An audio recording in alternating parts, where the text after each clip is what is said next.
আচ্ছা, দুদিন পরে পরে তোমার জামাইরে নিয়ে যা আঙ্গো কাছে আহো। মানে তোমাকে সমস্যাটাকে আমি বুঝলাম না। জামাই তো খুব সুন্দর, হ্যান্ডসাম, তারপরে দামি দামি পোশাক পরে আহে, আমি কিছুই বুঝলাম না। তোমার ভিতরে কি কোনো সমস্যা আছে নাকি? কিসের সমস্যা? থাকলে তুমি আমাকে নির্ভয়ে কও। আমার দেখে কি আপনার সমস্যা মনে হয়? আরে বাবুরে তাহলে 2 দিন পর পর তোমরা আমার বাড়িতে আহো। এটা হলেন তোমার কি সমস্যাটা তোমরা ভাঙ্গা আমারে কও, তাহলে সেটা আমরা বুঝবো না। এটা জিগান। এই যে মাতবার সাহেব, উপরে দিয়ে দেখতেছেন না ফিটপাট, ভিতর দিয়ে সদরঘাট। এই যে উপরে দিয়ে স্মার্ট হ্যান্ডসাম টাই লাগাইছে, তারপর এই যে কি জানি সুটকেস না কি জানি কয় এটা পড়ছে। এই যে দেখতেছেন না চেহারা, আসলে ভিতরে তা না। বিয়া কাজ হইছে কি ভিতরে কি? ভিতরে কি? আমি বলতেছি না, এমন করতেছো কেন? পাড়ার প্রত্যেকটা মেয়ে আমার পিছনে লাইন দেয়, তুমি জানো? এই যে দাঁড়াও। চেহারা আমি দেখে গড় করতেছি 5 বছর, মানুষে করবো না, 5 পুরুষের সেকেন্ডও আবার চেহারা থাকবো কি? না। আহা, চেহারা কি? তোমরা যদি কাইজা করো তাহলে বিচার নিয়ে আইছো কে? ঠিকই ঠিক। আচ্ছা, ভিতরে যে সদরঘাট, মানে এইটা বুঝলাম না। বুঝেন নাই? ভাঙ্গা কও। বিয়া কি আজকে হইছে? 5টা বছর বিয়া হইছে, আজ পর্যন্ত কি দিতে পারছে আমারে? উপাদে তো ঠিক, এটা কি পুরুষ না মাইয়া কিছুই বোঝা যায় না। দেখছো দেখছো? এই তোমার তো দেখা যায় ফিটফাট একদম খুব চেহারা করে হ্যান্ডসাম চেহারা। এই যে তোমার বউ যে মাত কথাটা বসাব কইতাছে, মাইসে বছরে একটা করে বাচ্চা দেয়, আর 12 বছরে একটা বাচ্চা দিতে পারতো নয়। যেহেতু 5 বছরে পারছে না, তাহলে 12 বছরে পারবো না। বাচ্চা হয় না তোর দোষ, তোর। আমার দোষ? কি? আমার কোন দিকে দোষ পাড়ার লোক মনে হয়? সবাই জানে কার দোষ।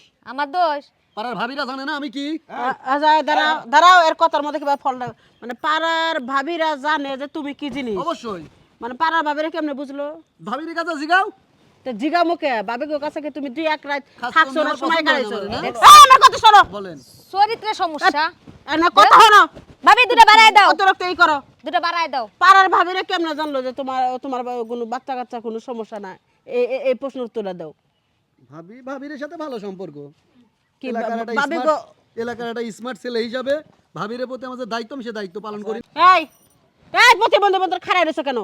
হ্যাঁ, তুমি এলাকার ভাবি না খালি কথা কইতেছো। তুমি 5টা বছর ধরে মেয়েটারে বিয়া করছো, আজ পর্যন্ত তুমি একটা সন্তান দিবা পারলা না। তোমার সমস্যা কি? কোনো শারীরিক সমস্যা আছে তোমার? আপা হারমোনের সমস্যা? আমি বলি শোনেন, বাচ্চা বাচ্চা করে যে চিল্লাচ্ছেন, আরে বাচ্চা তো 1-2 এর ব্যাপার, আমি নিই না। স্মার্ট কমে যাবে বলে আমি বাচ্চা নিই না। আর তারপর আমার কি কোনো কিছুর অভাব আছে বলেন? আপনারা জানেন না আমার টাকা পয়সা, ব্যাংক ব্যালেন্স ভর্তি টাকা, এই যে অর্থ সম্পদ, এরে আমি সবসময় সোনা গহনা দিয়ে ভরে রাখছি। দেখেন একটা জিনিস পরে না, দেখেন একটা জিনিস পরে না। কেন পরে না জিগান? ওর কি আর ভালো লাগে না নাকি? তোমার যে চেহারা আর ফিটনেস, এই বাচ্চা তুমি নিলা, তোমার চেহারা কমবো না আমার চেহারা কমবো? চাপা তো ঠিকই মারতে পারো, চাপার মধ্যে তো কইতে হয় না। হ্যাঁ, এই দাঁড়াও, কথার যুক্তি আছে। আচ্ছা, তুমি যে বই নিয়ে 5টা বছর ঘুমাইছো, তোমরা কি মেলামেশা করো নাই? অবশ্যই করছি। হ্যাঁ, তখন তোমার চেহারা নষ্ট হয় নাই? বাচ্চা হইলে তোমার বড় চেহারা ক্ষতি হইব, তোমার তো হইব না। বাচ্চা নিয়ে দেরি আছে, আপনারা যেটাই বিচার করেন বাচ্চা নিয়ে দেরি আছে। আচ্ছা, তোমার জামার যে চাপা, এই চাপার হতে পারা গেছে না, নত হয় না। আচ্ছা, তুমি চাওটা কি সেটা কও? আমি চাইতাছি এই চাপা বাজা লাগা থাকবো না। আমি এমন কারো বিয়া করুম, লাগবো না টাকা পয়সা, কোনো কিছু লাগবো না। মানুষটা ক্ষুদ্র হোক, রিক্সা চালাক, কিন্তু আমার ভালোবাসবো, কেয়ার করবো, সংসার প্রতি মনোযোগ হইব, যার কোনো অন্যদিকে মনোযোগ হইব না, এরকম একটা স্বামী চাই আমি। বুঝতে পারছি, দেখছো কত সুন্দর একটা কথা কইছে। মেয়ের ভিতরে লোভ টোভ কোনো কিছু কাজ করে না, খালি একটা সন্তানের কাজ করে, একটা সন্তানের লোভ। ঠিক আছে, তুমি কি আর সংসার করবে না করবে আপা না? বাচ্চা তো এতিমখানায় বললে 10-12টা চলে আসবে। এই বাচ্চা হারামজাদা, করতেছে। হারামজাদা, এই হারামজাদা তো চাবার। এর জীবনে তো বাচ্চা কাচ্চা হবে না, সমস্যা। এই তিনখানা বাচ্চা নেবে, নিজের সন্তান এই তিনখানা সন্তানের বেশম নাই। ওই মাপে ডাকবে। নিজের দেয়ার মনুদ নাই, এতিমখানা থেকে সন্তান আনবো, আর চেহারা দেখতে আমার মন শোনো, চাইতেছে না এখন। তোমরা কালকে আমার সাথে দুজনে কোর্টে যাবা, তালাকের ব্যবস্থা করে দিন। তুমি ওরে 6 লাখ টাকা দিবা, ওই টাকা নিয়ে অন্য জায়গায় ভালো একটা ছেলের সাথে বিয়ে বসবো, নতুন করে তুমি জীবন শুরু করবা। তো এই ছেলের সাথে থাকলে তোমার জীবনে বাচ্চা কাচ্চা হবে না। আমার টিয়া আর লাগবে এই না লোকটা একটু নত হয়ে যাবো, এই নত হইলো না, নত হইতো মাপ চাইতো, তাহলে বুঝতাম লোক ভালো। বউ না করে খাওয়ার এলাকার বাবি গো কাছে যাওয়াতে না, ভাবি আমার তোর নামে একবার 14 শিখে ঢুকাম হারামজাদা। দেখবো না। হ্যাঁ, কি করলি তুই? কি করো? এই এই হারামজাদা। বদনাম করার দরকার এই নাই। কি করলি তুই? হ্যাঁ, কি করলি? কি দেখুনি? এই তুই কারে ভয় দেখাইতে চাস? কারে ভয় দেখাইতে চাস? তোর নামে মামলা করবো। তুমি আমার লাগে সাক্ষী দিবে না? হ্যাঁ হ্যাঁ দিমু। হারামজাদা, আপা এবার কেমন তোমার সংসারটা বাঁচা দেন, আপনার হাতে ধরে এবার কেমন তোমার সংসারটা বাঁচায়। তোর সংসার যা বাঁচাই দিমু, তুই তো বাপ হবি না। বাপ হবে। হ্যাঁ? আমি নেবো, বলেন ওরে।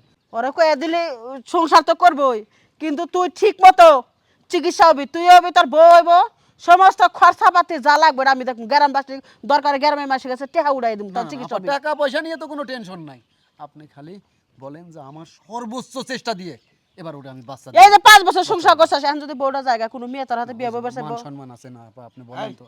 এক কাম ভাই করো। ভাই সর্বোচ্চ তোমার যতটুকু মনে করো আছে জি জি জি করণীয় আছে হ্যাঁ। এই বেডির করবা জানি বাচ্চাটা হয়ে যাবে শোনো। মাফ করে দাও তোমার আমি কই স্বামীর সংসার ভাঙ্গা ভালো না আজকে এর কাছে ভাঙ্গে তুমি আর এক জায়গায় বিয়ে বসলা হলো স্বামীরা খুঁত হইতে পারে অর্থাৎ তুমি 2টা বছর কষ্ট করো যদি সন্তান নাই হয় হ্যাঁ। যদি না হয় তোমার স্বামী যদি ভালো পথে চলে তাহলে তুমি খুশি না তাহলে তুমি ইতিমখানা থেকে একটা বাচ্চাই না তোমরা না সংসার না লাগবে না আমি এবার তো সর্বোচ্চ আমার যত হ্যাঁ, শক্তি আপনি আছে ঠিক কথা কইছেন, বাচ্চা দিয়ে সবকিছু হয় না, হ্যাঁ। আমি বুঝতে পারছি। কি যাও মন থাকবো যাও যাও যাও থাকবে আপা ধন্যবাদ ভাই ধন্যবাদ চলো চলো আমরা যাই